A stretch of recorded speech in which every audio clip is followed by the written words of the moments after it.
Hey, everybody, and welcome to the brand called you. So listen, I just got back from my summer vacation on Martha's Vineyard Island. It's a little island off the coast of Massachusetts, for those of you that don't know. But long before it was expensive or exclusive, my family had the foresight to buy a little piece of property. We're talking over 50 years ago. My mother met a farmer who sold her his little house next to his two brothers. And he didn't want my mother to use their driveway, so he gave her a little piece of land for her to build her own road. So my mother knocked out a dirt road on this property, and the problem was nobody could find us. The street had no name, and my mom knew she had to name it. So she was thinking, what should I do? My son is Michael, my daughter is Lita, and our last name is Lipkin. So she called it Milliken, and she painted it on a piece of wood and stuck it on the top of the dirt road. And some 50 years later, that street became official, but we don't know how, because no one ever talked to us. She never filed a paper. It just got picked up. And I thought to myself, that's kind of fun. I mean, I think that's how streets in some cases get their name. I've always been fascinated by street names. I think because, not only because of my personal experience, but because I think they're so reflective of so much more than just a name. They tell you about the hopes and dreams and values of a city or a culture. And that's why I'm so excited about our guest today, Sanna Feirstein, who, after graduating from Columbia University with a graduate degree, she spent 2.5 years walking every street in New York City, riding her bike through every obscure neighborhood, driving her car through every imaginable frightening and exciting neighborhood. And after reviewing 800 streets, she created a book called Naming New York: Manhattan Places and How They Got their names. And I'm so excited to have you here. Welcome. Thank you so much. It's fun to be here and to revisit those days, which were really, really a highlight of my life. I just need to clarify one thing, people who are looking at my gray hair, was I need to let you know that there were many years between my undergraduate years and my graduate years. So I graduated from Columbia's General Studies program in American Studies about the same time one of my children did. So, so that explains the gap and the gray hair.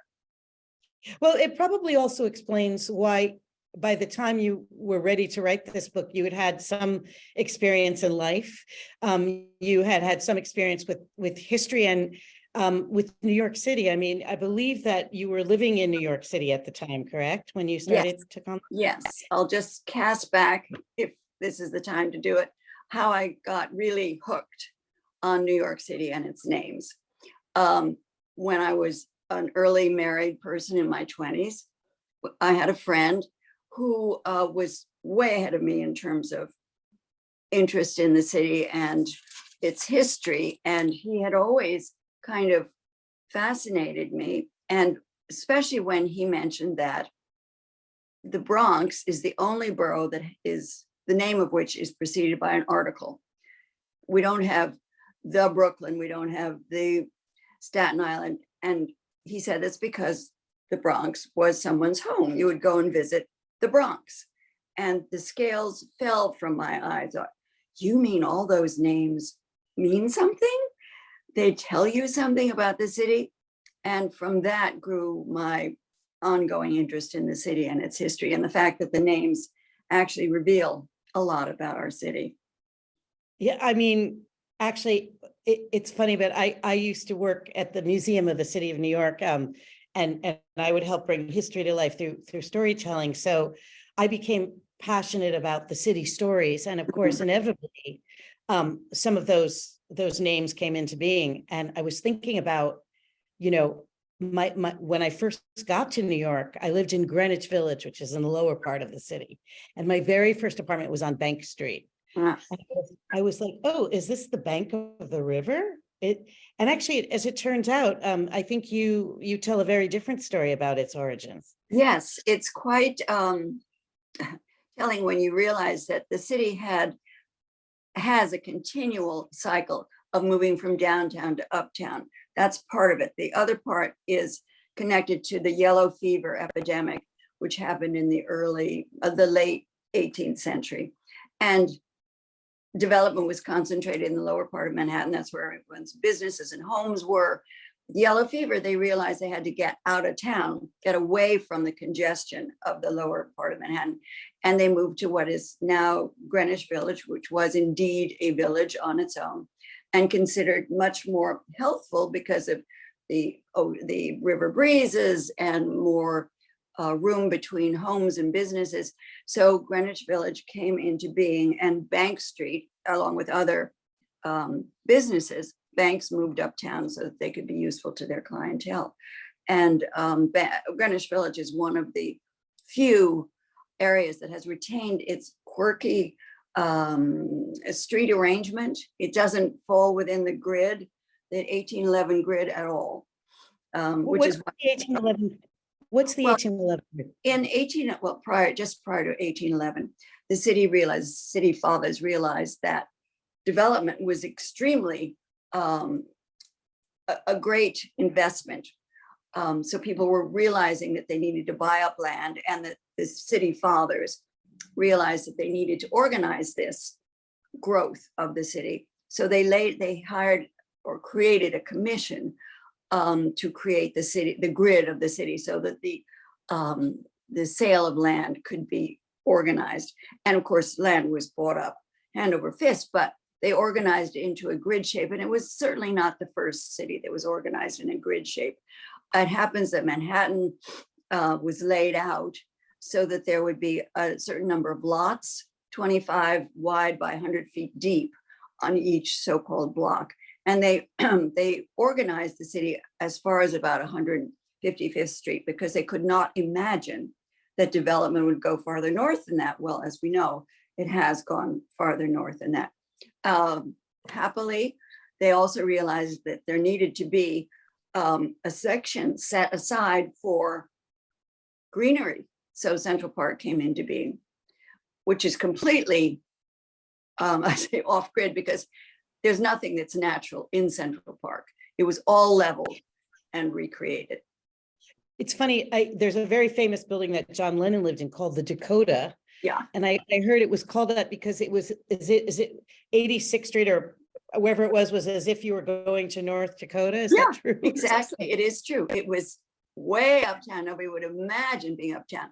Similarly with the Gracie Mansion was farmland. The Bowery was farmland. Hence, Bowery is an adaptation of the Dutch word Bouwergie. You know how to pronounce that better than I do. Right. Well, I've lived in the Netherlands for many, many years. Yeah. And so, of course, my understanding of all these street names suddenly transformed. So I believe it's like Boerderij, which is farm in Dutch, and that became Right. Bowery. But there were some other fun things that I kind of never really realized till I lived in the Netherlands, like Brugge means bridge, and Brokele is Brooklyn. Mhm. So Brugge is the Brooklyn Bridge. A great pronunciation there. Thank you. I'm very good at my come to my Jewish heritage, but the Dutch appreciated my very well. But actually, one of the things I learned from your book is that when the Dutch were here, and we're talking about the early 1600s, 1654, I believe, is when they sort of started to come, settled in Amsterdam. Mhm. They had no names for streets? It had no names. Streets were just willy-nilly, cow paths or human paths, what have you. And it was actually Peter Stuyvesant who loved to bring order out of chaos. He was the last Dutch governor of Manhattan, and it was he who imposed the rule of streets needing to be named. So he exited his job in 1664 when the British took over very peacefully. But the street name idea caught on. And there are so many reasons for streets names. They can be reflective of a physical feature of the landscape. Very often they're reflective of the owner of the parcel of land. it could be the wife of a parcel of land. And we have such names as Anne Street, Elizabeth Street. There are a handful of those that are, interestingly, after the wives, because women really had very little power in those days, but it was kind of a tribute to the wives who were involved. I mean, was some of it also established land ownership, like they put a name of a family member down to assure that? Yeah, and that it would continue in that family, or unless it were sold. But it's hard to believe how much the rate at which development took place. I mean, just like dominoes going up the island. It's very impressive. I had a list of other first names, but you get the idea. Well, I mean, I lived on Charles Street in Greenwich Village. I was amazed to hear that it wasn't even, if he was an heir he was one of the heirs to a land. I didn't know that. And I lived on Carmine Street, and you suggest that it might have even been something rather related to something pretty terrible. Oh, you said that Carmine Street might be related to somebody who was involved with the traitor Benedict Arnold. So I found that really interesting. In other words, every street I've lived in has some sort of a very interesting past to it. Well, they just do. They just do if you scratch beneath the surface a little bit. So I was just going to go back to Hester Street, which is a well-known street, and Oliver Street. For those people that are watching from outside New York, Hester Street is on the Lower East Side, right? Exactly. And many of us, when we grew up, it was quite a Jewish neighborhood. But of course, I think it has a much bigger past than that. A much bigger past than that, as do all the streets. And I particularly like, you remember the movie? There was a movie called something on Hester. Crossing to Lancey, or something like that. Yeah. I love all those connections that people outside the city can't really grasp. So that's fun. But I had mentioned to you also that streets were named for physical features of the landscape. They were named for the owners. They were named for heroes of the Revolution. They were named for heroes of the War of 1812. One of my favorite parts is that after the Revolution, when prior to the Revolution, there were streets named Queen Street and King Street and George Street. Well, they had to be changed because nobody wanted any reference to the British and the British hold on the city. So Little Queen was changed to Cedar Street. King Street was changed to Pine Street. George Street, because of King George, was changed to Spruce Street. There are also streets named after dignitaries of Trinity Church, because Trinity Church was for a very long time the largest landowner in the city. They still own a whole lot of acreage in the city. So you get a sense of the passage of time. You're going, in that instance, Trinity Church was a very old church. So those were some of the early names, then the Revolution, then the War of 1812, and then you go to World War I and World War II. They're all represented in street names. You remind me of my favorite Mark Twain quote. He said, New York City would be a wonderful place if only they'd finished it already. And but so what I realized already. But what I realized, I mean, what you make so clear is it's not just representative of history, but history in a very specific time.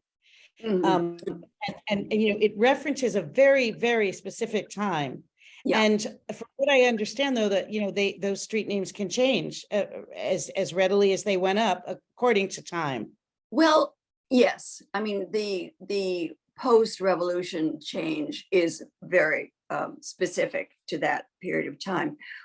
Interestingly, after 9/11, I was asked by many people whether all the names of those streets, because there was so much destruction, were they changed? Were they destroyed? Were they out of existence? And no, the street names are still the same. All those World Trade Center area streets are still there, and the names are still there, which does bear witness to the durability of these street names.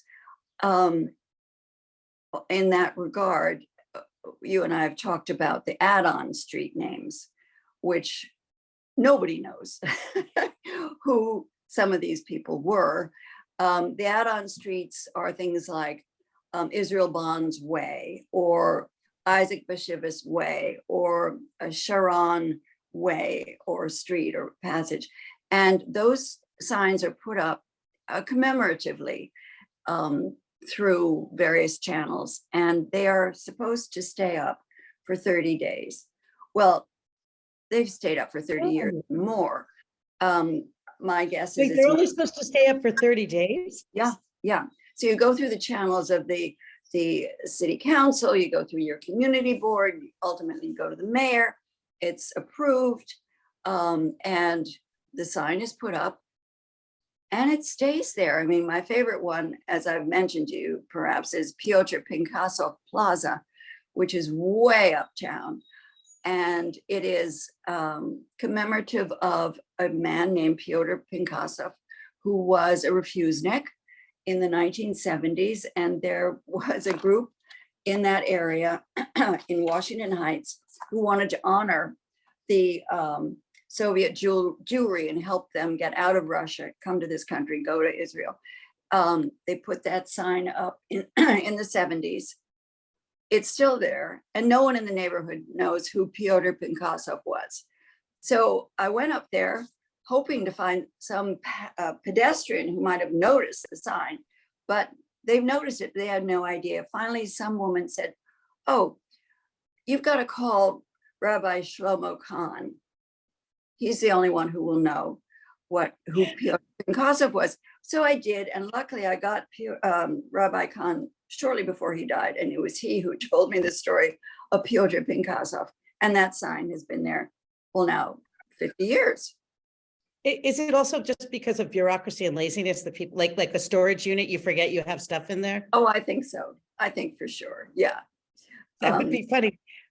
Were there any other interesting street names that you couldn't figure out where they came from? You had like a few, very few, but there was something else that you just reminded me of.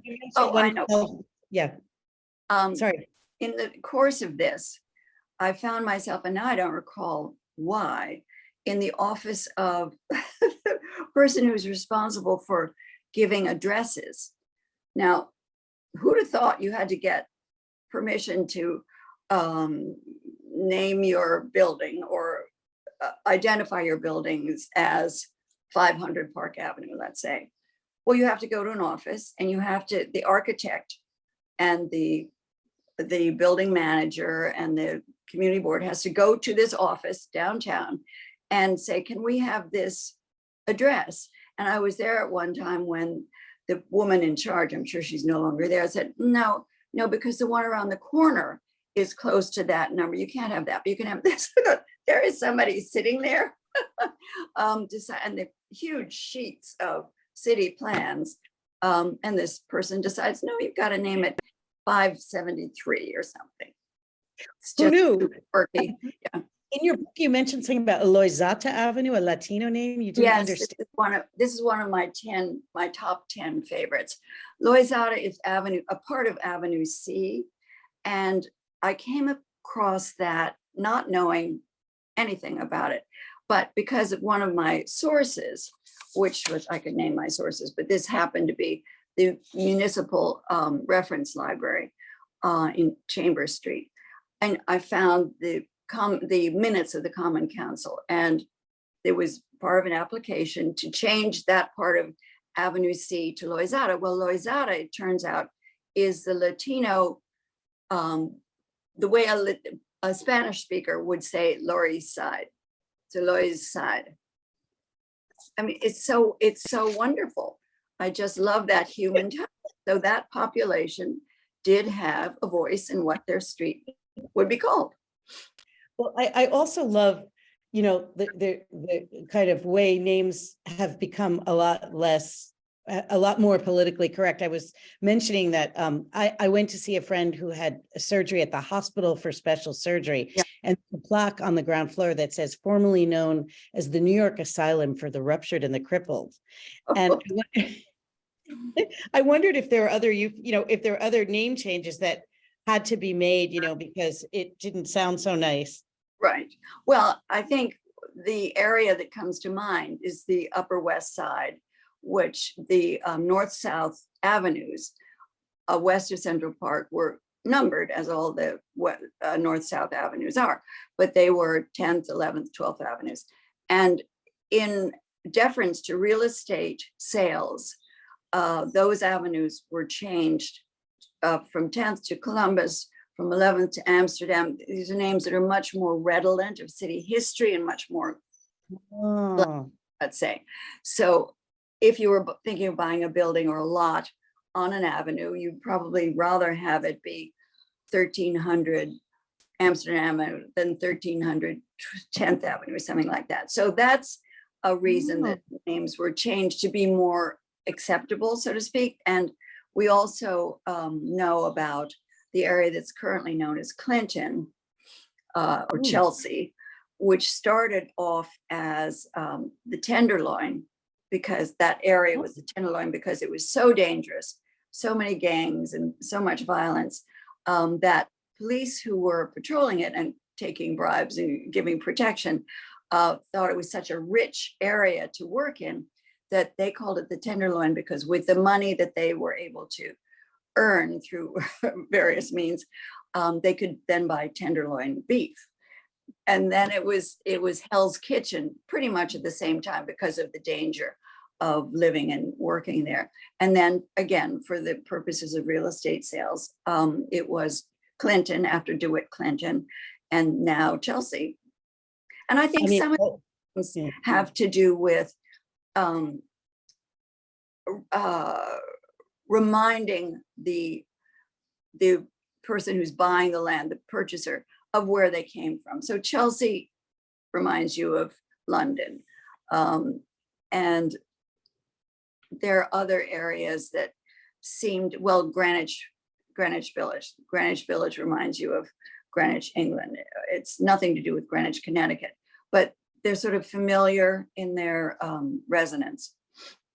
Yeah, I mean, I always wondered why people who had just come from, the old world would want to name places that they're in after the old world instead of starting anew. It's well, you mentioned Harlem. Harlem is a perfect example. Yeah. And I always noticed that Harlem to New York City and Brooklyn to New York City is the same distance as Breukelen in the Netherlands to Amsterdam and Haarlem to Amsterdam in the Netherlands. I love that fact. Thank you for that. Yeah, I think both came up, those Amsterdam and New York City were emerging at about the same time in terms of trade and so forth, modern times, I mean. Yeah. So it's interesting to me, but what I guess I'm curious, did this transport you or transform you in any way? As you were walking the streets and learning this history, did it have an effect on you, personally? Well, yes, of course. I loved that I was digging through layers of time. While the present was taking me, current names were taking me back hundreds of years, and I became really obnoxious. My friends would tell you that I just couldn't walk down the street without my spouting why this street was that street and this area was that area, which was really fun. But I think they're glad that that period has ended. But it brings history alive to me, and I look at other cities I visit and think, has somebody done a book on this one? Fortunately for me, Brooklyn has been done, the Bronx has been done. Brooklyn is so huge, so vast. I toyed with that for a minute and I thought, oh, that's. Yeah, I think you were clever to stick to Manhattan. I always wondered, many people might not know this, but the New York and even New Amsterdam really ended at Wall Street. There was apparently a wall up, you had to open it up to get out of town. Right. And I had heard that, under the Dutch, the wall was made of stones that they would just take randomly to build their own houses with. But I always wondered what the origin of Wall Street was. Well, that's it. It was a wall, and it was a wall. It was a wall, and it was made of wooden. It was a palisade, so it was made of wooden planks, And as you said, they were taking the planks or whatever rubble was there to create the wall to make their own homes. And there's some dispute about whether the wall was found necessary to keep the indigenous Americans out, or to keep during Dutch days, to keep the British out. This was a trading post. It was an area of great economic activity.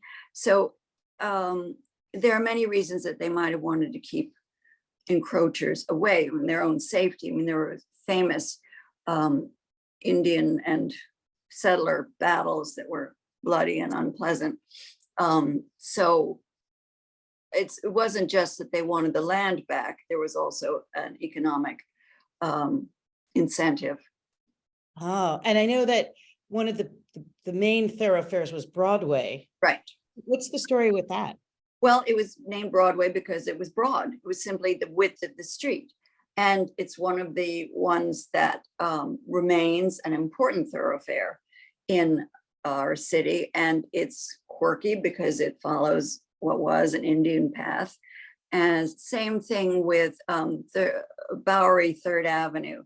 There was the post road at one time because it actually carried the mail up the east side, hence the post. So and one of my favorites, speaking of things that are off grid, is Stuyvesant Street, because it is the only street that is true east-west. The others, we think of them all as being true to the directional signals, but no, Manhattan is all a little bit off that directional mandate, or directional reality. And because Stuyvesant Street ended in a church, the city fathers did not want to change the path of Stuyvesant Street. And you'll see that it's still a little bit wonky in terms of its direction.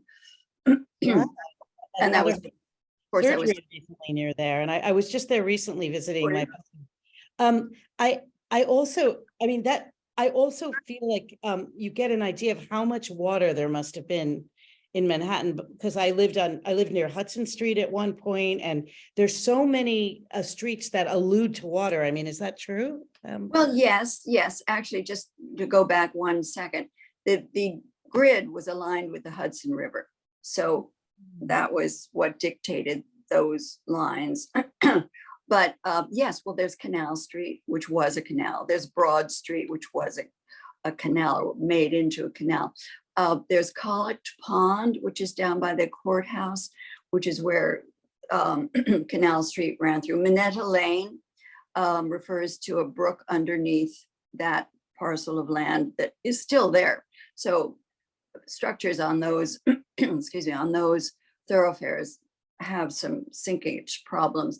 So I would say yes. And I think it's a shame, really, that the city has developed in such a way that we don't take advantage of our river sides. We're beginning to, and we can thank Robert Moses for privileging the car and wheeled transportation over access to the river. But of course, the rivers were not attractive.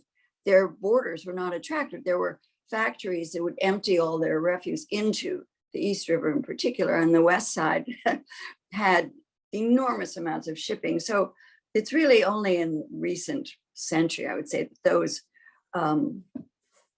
accesses were cleaned up and made appealing to the general public. Yeah, I remember reading a wonderful story about the duel with Burr and Hamilton, and he got in his boat, I believe, and which was maybe Houston or around there, Spring Street, maybe it was Spring Street. Yeah. And rode off, and then when they brought Alexander Hamilton back across the river onto Jane Street again through the water, and yeah, it's very dramatic. Very dramatic. Must have been an exquisite place. I heard that a travel writer once said, there is no greater smell than that of New York City. Speaking of the beautiful air, I mean, we're talking about way back, but there was so much water. Way back, yes. We had cigar factories, we had beer factories on the water, and industry. So none of that was particularly You know, fragrant. you make me wonder, I mean, we know that we're getting rid of a lot of Confederate names now in America, but it makes me wonder what names will emerge, what we will get rid of. Any ideas of like what the future might hold? Like if you were thinking like long term, what might change? Gosh, I don't know. The names that we have endured so long that it's hard to imagine. Are you asking which streets might be changed to reflect more modern reality? Yeah. I don't know. I think one of the things that I loved was bringing awareness to those old names. And I think there is a greater appreciation these days of the actual, and the city is not all that old, but for America, it's quite old. And I think that there is a growing sense that there's value in that age and in any reminder or reflection of those ages is to be valued. Yeah, and now I'm going to be on the lookout for any new 30-day pop-ups that last another. Since I did this book, I'm always looking, and I see some that are, boom, they're new. Yeah, they're new. One area that's fun about that is the West 50s, which when my mother was living here as a youngish woman, she and her husband would go to see jazz in the evening, and she called them dives, which I thought was hysterical, whether that was an okay nomenclature at the time. But the West 50s have many add-on street names that reflect jazz greats from the time. Really? Yeah, so that's kind of funny and fun, and theater people too. And there's some that have gone up in my neighborhood in the East 70s. I don't know who the people are. I better do some research. I can't thank you enough. I mean, I don't think I'll ever walk past my city, my city streets in New York the same. I really, it's really fun. It's really fun hearing your take and, tapping into your knowledge. I really does force me to reflect on so many things. I really want to thank you for that. No, my pleasure. And thank you for allowing me the chance to talk about them and bring them up to everyone's consciousness. Take care and thank you again. Thanks. You too. Bye-bye, Lisa. Thank you for listening to the Brand Called You videocast and podcast, a platform that brings you knowledge, experience, and wisdom of hundreds of successful individuals from around the world. Do visit our website www.tbcy.in to watch and listen to the stories of many more individuals. You can also follow us on YouTube, Facebook, Instagram, and Twitter. Just search for The Brand Called You.